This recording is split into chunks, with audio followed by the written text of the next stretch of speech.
We are live. Hi, this is William Ramsey. Welcome to William Ramsey Investigates. On tonight's show, I have a very special guest. His name is Mark Greathouse. He just published a new book in his series of books. The title of this book is Nueces, Blood, and Texans Prepare for War. But it is one in a 4-book series of historical fiction.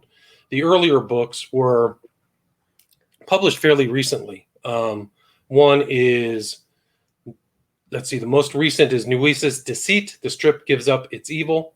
The next is Nueces Reprise, The Tumbleweed Sagas. And then the first one is Nueces Justice. And they all have really good reviews on Amazon. He's also written a book of history titled Nicholas Dunn, The Making of a Texas Legend. So you'll see this Texas theme here. But he can talk more about the book. And so author Mark Greathouse, are you there? I sure am. Thanks, Will. Awesome. Well, thanks for agreeing to the interview. For people who may not have heard of your background, can you talk about your Texas background and what led you to write these books of historical fiction, all of them with the title Nueces? Absolutely. And trust me, some of the downstream novels won't necessarily include Nueces in the title. Okay. But that being said, no, my daddy was born in a little place west of Corpus Christi called Alice, Texas. It was named after the famed rancher Richard King's daughter. It was a railroad hub. And still have a ton of family down there. But my dad was born there, and that's how I claim my Texas heritage, actually, because while I visited there a ton of times, I have actually just planning to actually purchase property down there in the very near future, my wife and I. So at any rate, I'm a 5th-generation Texan.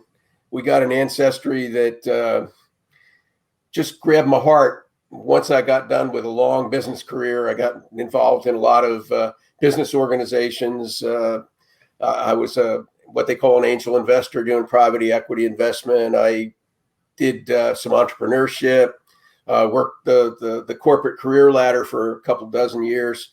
And finally, when I retired, I went back to my true love, which was writing. I've always written, done poetry. In fact, my first job out of college was writing tech manuals for Polaris ballistic missile submarines. Interesting. So it really, this whole love of the West and the Western frontier kind of hit me when I was digging through some old papers that my dad had left after he passed back in about 95. And there was a biography left behind by one of my cousins, it turns out. And it told the story of the family in Texas. And it really grabbed me because it was just chock full of information about this whole image of the Western frontier. It's kind of like a final bastion of freedom. And in fact, I have a cousin. His name was Patrick Dunn. He passed away about 50 years ago now.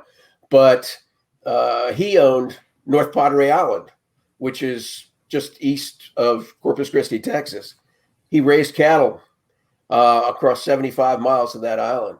And when he sold it, he said, there went his freedom.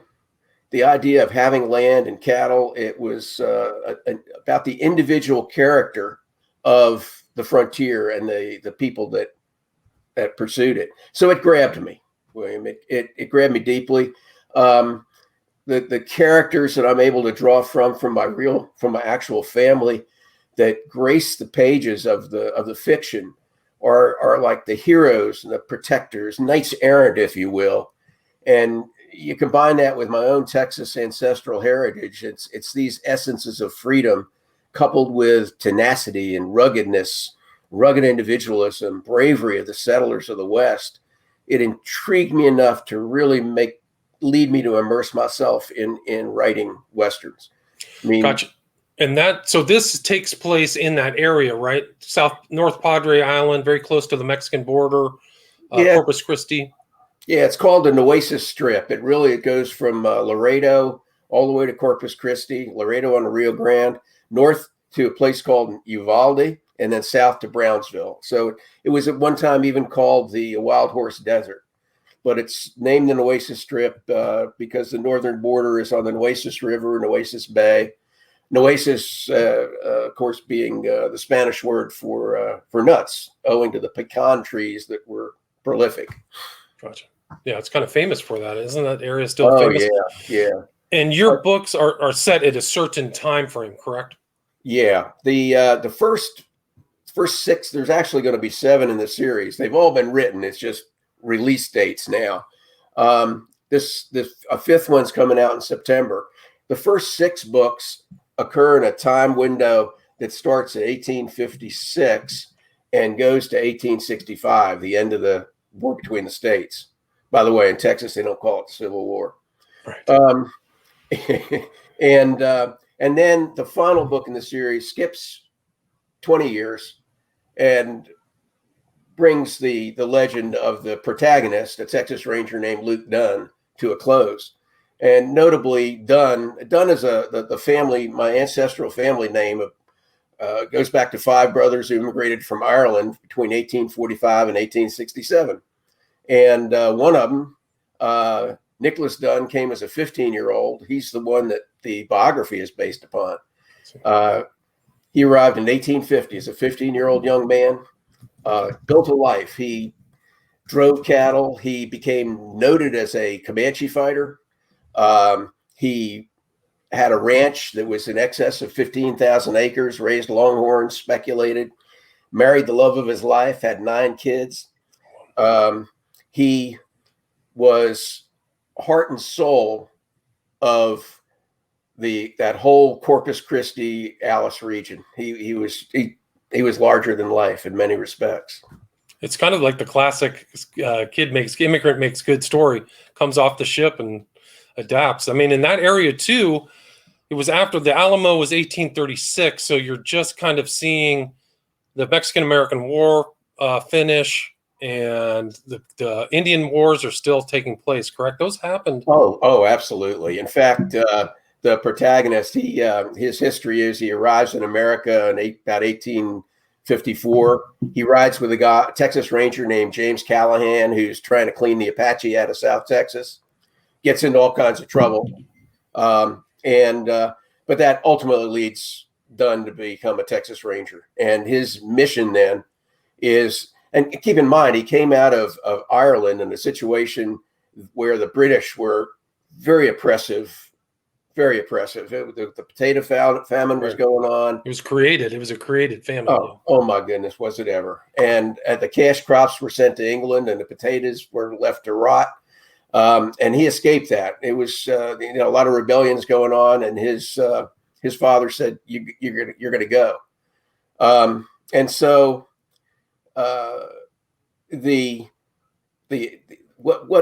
in fact, this kind of pervades most of the message I try to get through in my writing.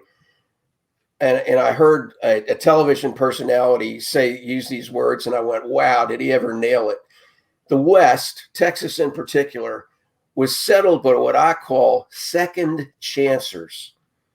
Think about it. If you got all these people who, they made a living, they squeaked out a life in the East or another nation. They came west with all this terrific opportunity. Didn't matter whether it was ranching or farming or coal mine, gold digging, or whatever it might be. It was second chancing. And these are people that had a purpose. Yeah, sometimes they went astray of the law. That's where Texas Rangers and what have you come in. But it really became important. And I try to filter in secondary characters in my books. Luke Dunn runs through the whole series, but he's got a wife that's the prototypical frontier woman.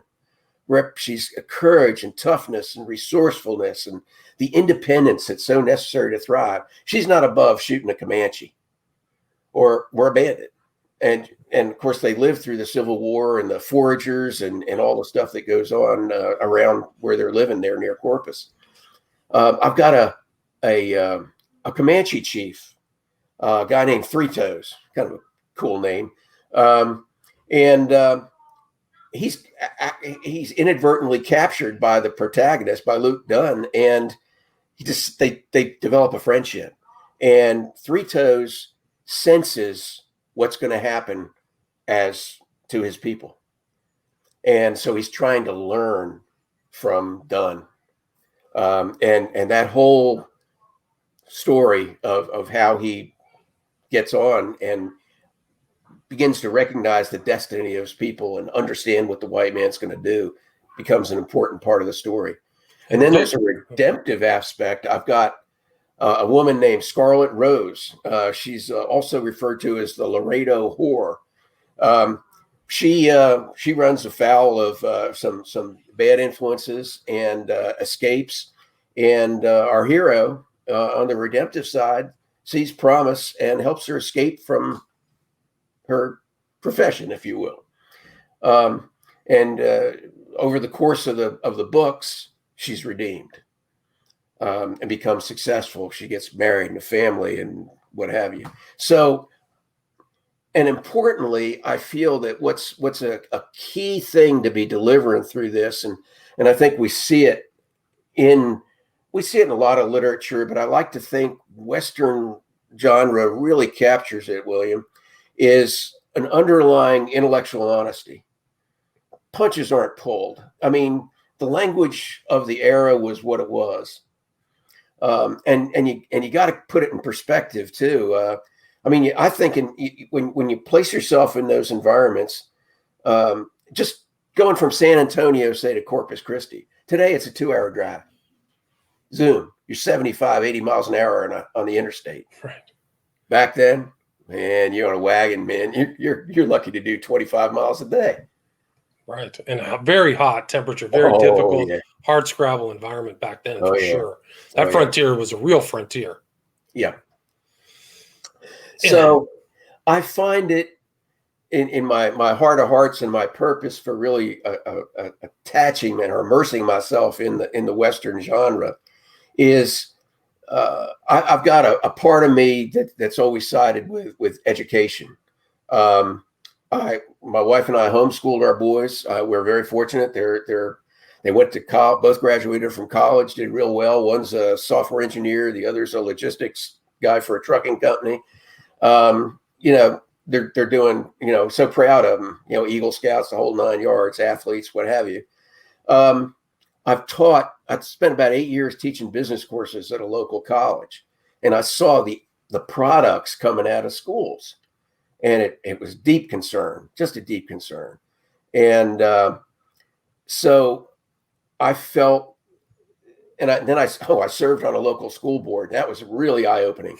If people really want to get out there and do something, get involved locally, because that's where it's happening. All kinds of stuff can happen in Washington, D.C. in these highfalutin places. But let me tell you, where the rubber meets the road, local government, local schools, that kind of thing.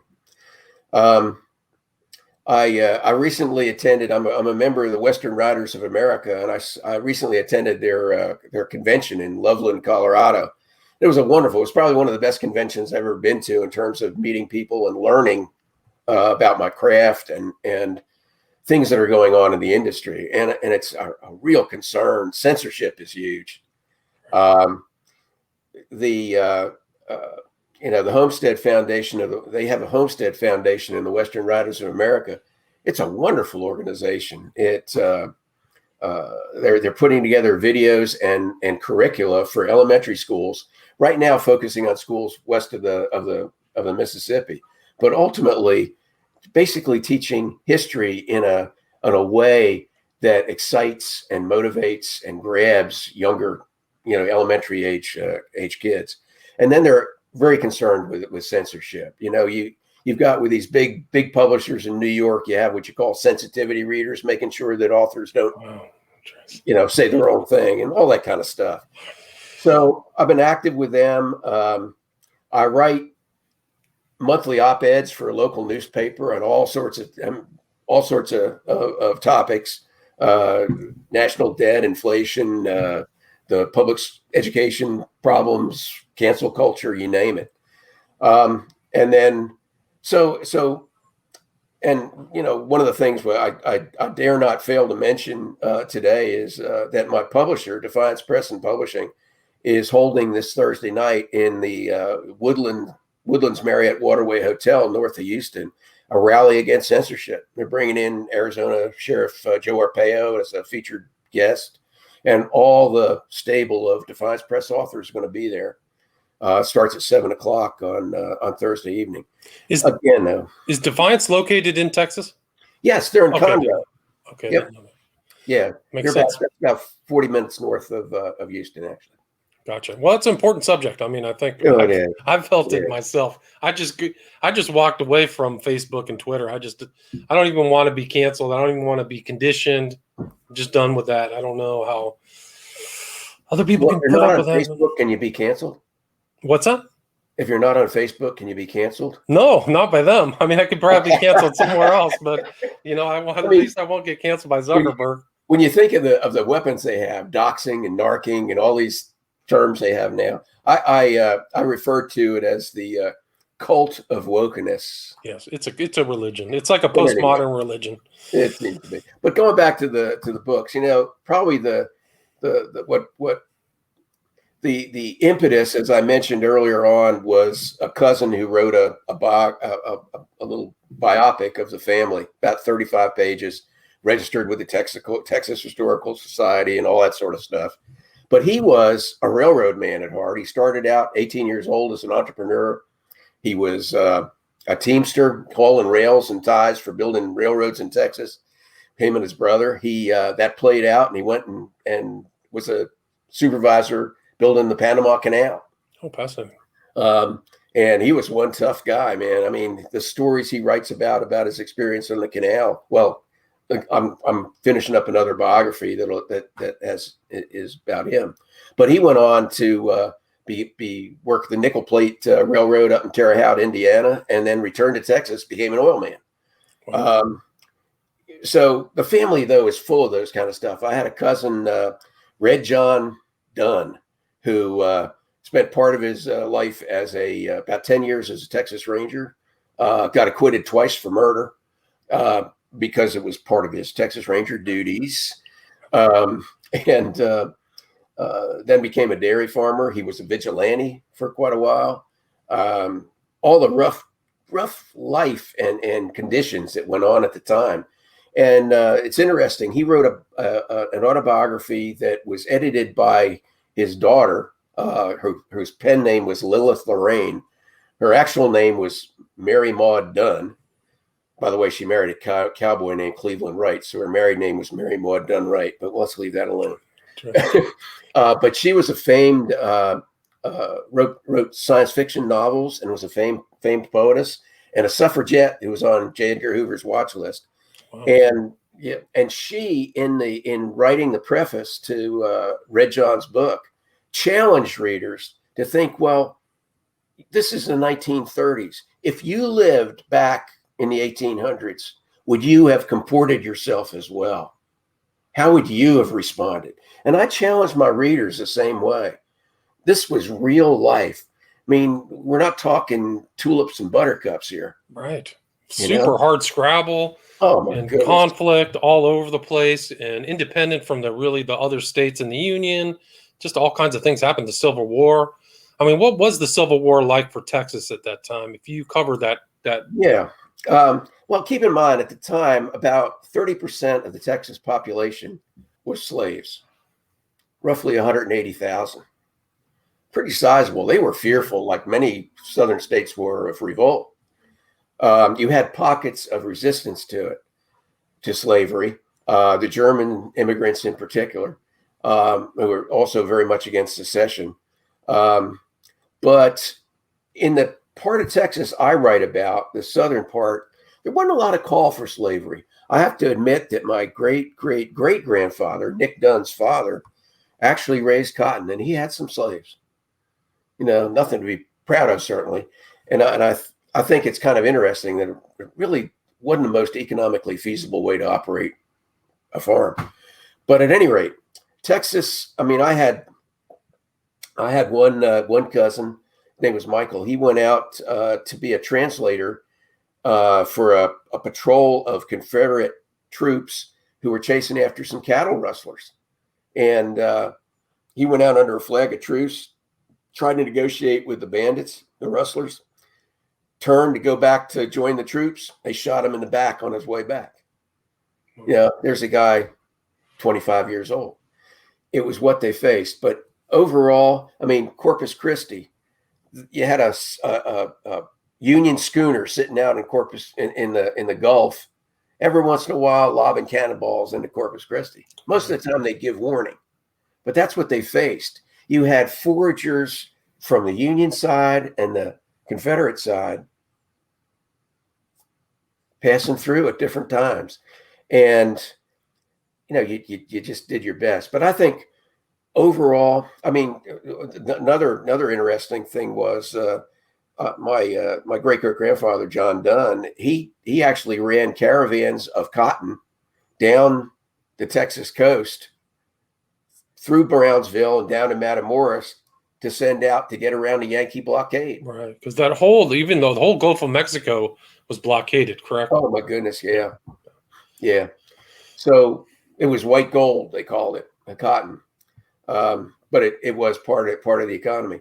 I mean, basically, and most anyone would tell you, I've been doing a lot of study now on Sam Houston, and they recognized early on that the South simply did not have what it was going to take to win any kind of conflict. If it wasn't for probably the stupidity of a lot of the generalship in that war, it probably wouldn't have lasted as long, and maybe 600,000 lives. It's very true. So the unions were incompetent until they got Grant, I think. Then he split the Mississippi in half. Yeah. Then you had Sheridan and Sherman with their burn and pillage strategy. Right. No, it's true. But yeah, it's really fascinating how that one part of the current union was so independent, and the people's character was very different. I would say Texans really are unique especially at that time, and they have such a unique state history in a very difficult. It's not like California, like the California settlers. They faced challenges, and the Comanches and the Apaches were super violent, right? Oh my goodness. Well, the word Comanche actually translates to enemy. Oh, wow. And it was said that if you got captured, if you were going to get captured by Comanche, you saved the last bullet. Right. But an example going back to Sam Houston. I mean, here's a guy who he winds up his family moves to Tennessee. He ultimately gets into politics from Tennessee. He runs into some hiccups, winds up going to Oklahoma. He marries a Cherokee woman. Couple years, they actually establish a trading post. Ultimately, and he actually takes up. He's born a Presbyterian. He takes up the Indian ways, and then he decides he's going to go to Texas. And at the time, to go into Texas, you had to convert to Catholicism. Oh, interesting. Part of the requirement. That was a deal that Stephen Austin had worked out. So Houston comes to Texas, converts to Catholicism. Eventually, by 1850, he remarries, and ultimately he has half dozen kids, by the way, and gets baptized as a Baptist. So he's very flexible. He has flexible sensibilities. Working. Right. I mean, wasn't one of his scandals like his marriage was to a 14 or 15-year-old girl, and he was like in his 40s or something? I forgot. Oh yeah. But he was a smart guy. Didn't he speak different languages? I think he knew Greek, and he was pretty sharp, dude. Yeah. Absolutely. I admire him. Yeah, actually, I'm working on an alternate history for him right now. But, I mean, it's incredible. And there's the huge one, the second largest city in the country is named after this guy who was really kind of a frontiersman. Oh, he was through and through. I mean, he stood 6'2". He's a big man. Carried a couple bullets in him.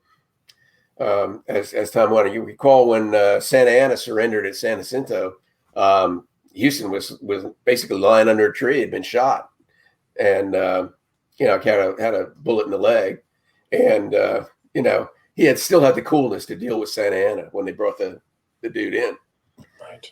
So, but what was that? 1940? When was the Mexican American War? Was 49? 1836 was San Jacinto. Texas independence, March 2nd.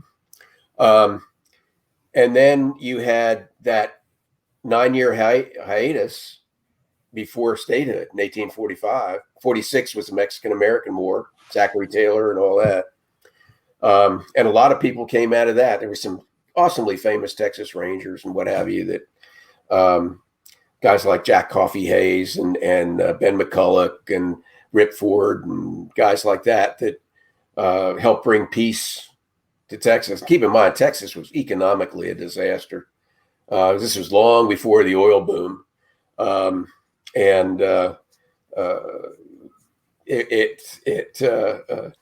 It was cotton was probably the biggest economic resource of all. And then actually Texas Rangers often were paid in land. Homesteading was big. There was plenty of land, and there were gazillions of longhorns and horses and buffalo running wild. They had a line that ran the 98th meridian that runs from Dallas through Austin and San Antonio. To the west of that was called the Comancheria, and that was rough country. You know, it took a special kind of constitution to do that. Cross that line, that meridian. Oh my goodness! So ultimately, though, we go back and we've got action and grit and passion that's worn in. I have to admit, I mean, the very first bad guy gets killed in that first book, Nueces Justice, doesn't get shot.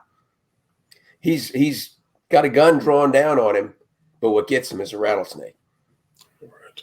You know, a little different, and a lot of so much of the mayhem that went on was murder from ambush.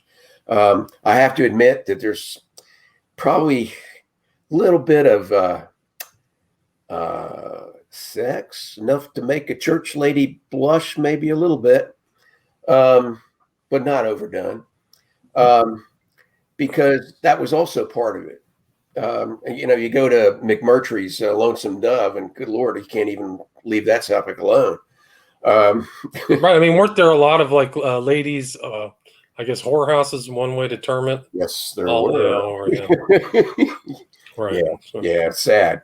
I mean, what's the best little blank in Texas? Well, I think that has a legacy of all the way back there, yeah. Or on the west, really. Yeah. I mean, my wife and I went up to Rapid City, South Dakota earlier this year. We were looking at dead fish and deadwood and spearfish and Custer State Park and all around those environs. And you really get an appreciation for, even today, for what was and the harsh conditions, living in effectively mud huts a lot of times in homesteading. And so you have your family background that influenced and inspired this historical fiction. Did you read? I mean, is it also just kind of the history that you picked up being from that area? Well, I have to admit, in college, as a history minor, I've always loved history, Wood. And doing my family tree, so far I've tracked it down to 2,300 names across 10 generations out of the 5 brothers that immigrated from Ireland to Texas. So I got a lot of family down there. There's probably 4 dozen that I communicate with. Yeah. And I'm, you know, we get together whenever I go down. I'm going down again at the end of this week for the Defiance Press rally, but then I'm extending to go down to Corpus Christi and visit family. So it's in your blood. And I should say that Texas, I would never characterize as a melting pot. Texas had distinct ethnic groups, segregation? Not segregation so much. I mean, it was sad. I mean, you know, Mexicans, by and large, were often treated worse than slaves. No, I didn't know that. They were less, you know, just not. There was a lot of prejudice, no question, and it was unfortunate. By the same token, you had a lot of. I mean, I remember as a teenager visiting an uncle's ranch down in Texas, and I was so impressed with the vaqueros, the cowboys. My goodness, they knew their stuff. and some of the best cowboys out there. And even today, I mean, I go to rodeos when I can, and boy, there's some bull riders and bronc busters out there, some black fellows, Mexican, and, Hispanic guys. Awesome. I mean, so I think there was an intolerance of, in some respects, but at the same time, could be a mutual respect. And it was a circumstantial thing as much as anything. I mean, it still has a history. I mean, Juneteenth, I think, is from the hearing of the freeing of the slaves in Texas, right? Well, actually, it was Union troops came to Galveston and announced that, hey, didn't you guys know a couple years back they had the Emancipation Proclamation? That's what it came from. Gotcha. So it technically the slaves had already been freed. They just didn't know it yet. Right. Yeah. Right. No, it's fascinating history. I mean, it's really an amazing time in American history and Texas history, really, too, because that was taking over conquering some very tough terrain and people, hard scrabble people, definitely. Oh, yeah. And the varmints. I mean, you didn't know when you were going to hit, bear, mountain lion, rattlesnakes. I was, taking a tour of the King Ranch, which, as many folks know, is bigger than the state of Rhode Island. To this day. I mean, they turn out 50,000 head of cattle to the markets each year and about 250 head of quarter horses. But everywhere around, there's little signs posted. Watch out for rattlesnakes. Right. And that's Texas.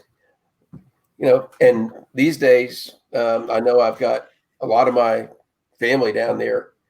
They're, with what's going on, they're carrying heat. Right.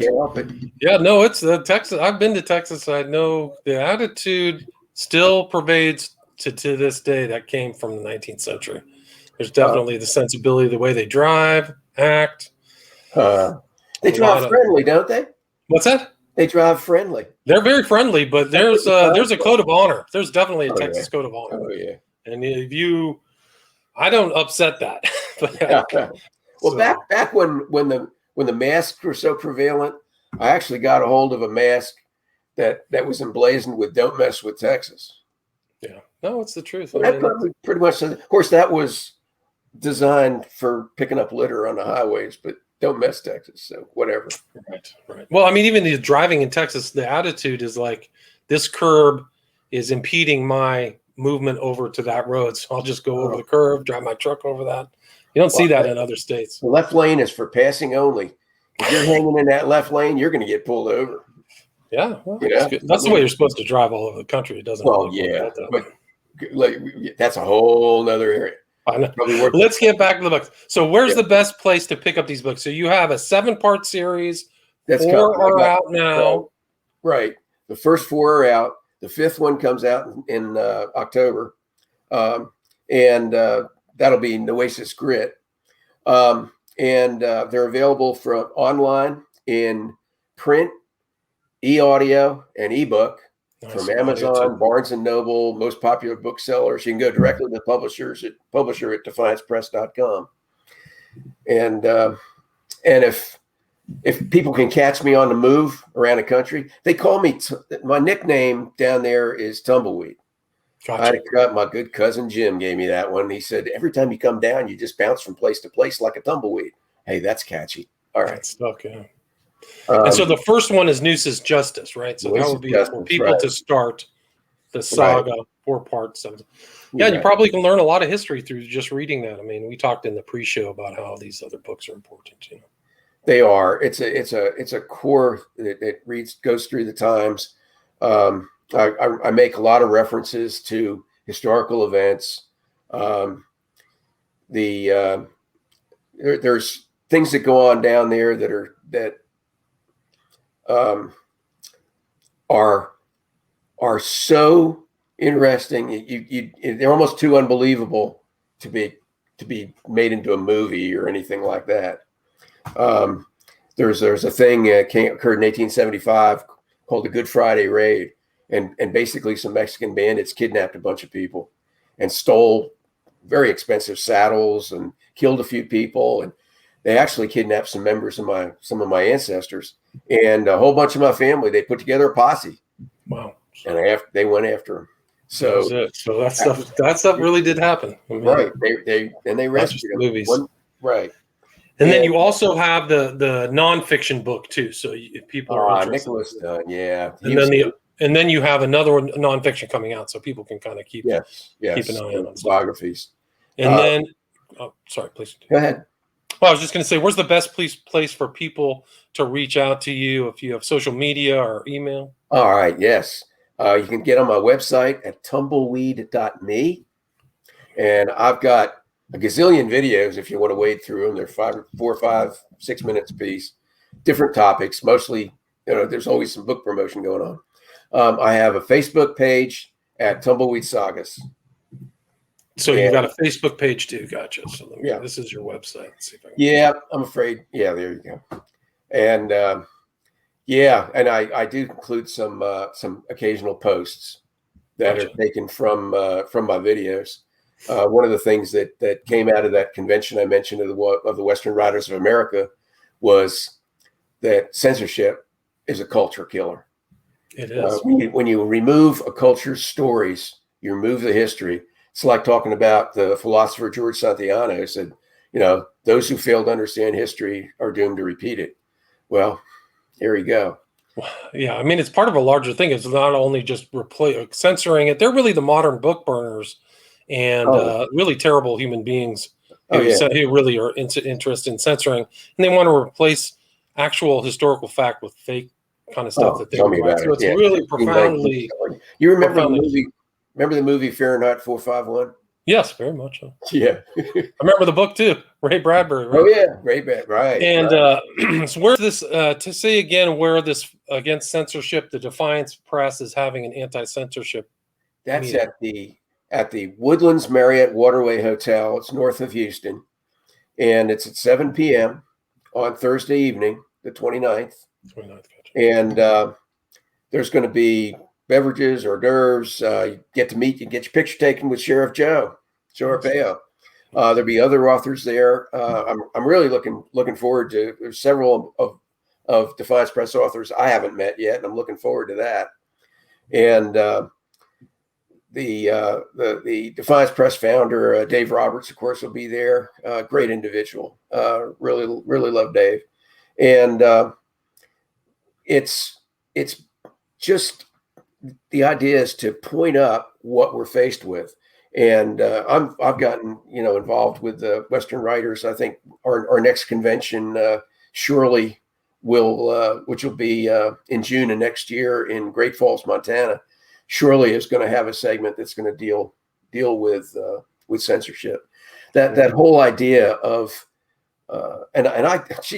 I posted sometimes it takes strange forms. We talk about shadow banning and stuff like that, but I posted a review of a book on Amazon and it got rejected because it didn't meet community standards. And I looked at it and I looked at it and I looked at their standards and I couldn't for the life of me figure out what they were talking about. What algorithm kicked that out? You wouldn't be the first. Yeah. I mean, in terms of the service, what do you mean? I don't know. What are you talking about? Oh, but it's a form of censorship. No doubt. No, it's a shame too, because a lot of that stuff will get lost. And worse yet, our kids are on the receiving end of this in school. Doubt.